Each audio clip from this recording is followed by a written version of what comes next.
He was held for almost 2 decades without charge at Guantanamo Bay Detention Facility. In 2016, a review panel recommended Abdul Latif Nasir be repatriated to his home country.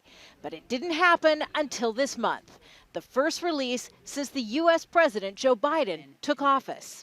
This individual, who we announced the transfer of, the Department of Defense announced the transfer of, had started moving through the process during the Obama-Biden administration and was on pause for some period of time over the last 4 years.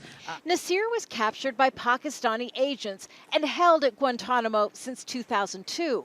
The U.S. alleged he trained in al-Qaeda camps and cooperated with Osama bin Laden, who orchestrated the September 11th attacks. An attorney for Nasir said the charges were unjustified and the suffering endured by his client is a stain on America. I can hear you. Following the 2001 attacks, the Guantanamo Bay prison was created by President George Bush to house those captured by U.S. forces following invasions of Afghanistan and Iraq. There were allegations of torture and abuse and questions about the lawfulness of the military tribunals. At its height, more than 700 men were held at the facility for years without charge.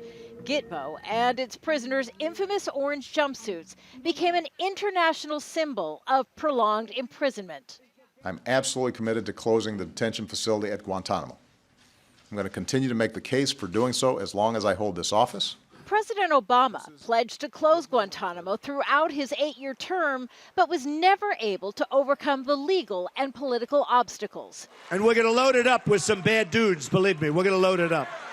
In contrast, President Trump signed an executive order once in office to keep the prison open, and Nasir's recommended release was stalled until now. We are considering all available avenues to responsibly transfer detainees and, of course, close Guantanamo Bay. 39 prisoners remain at Guantanamo Bay Prison. Just 11 have been charged with war crimes. Earlier this year, President Biden said he was reviewing the future of the U.S. military prison with the goal of completely closing it by 2024. Kimberly Helkett, Al Jazeera, the White House.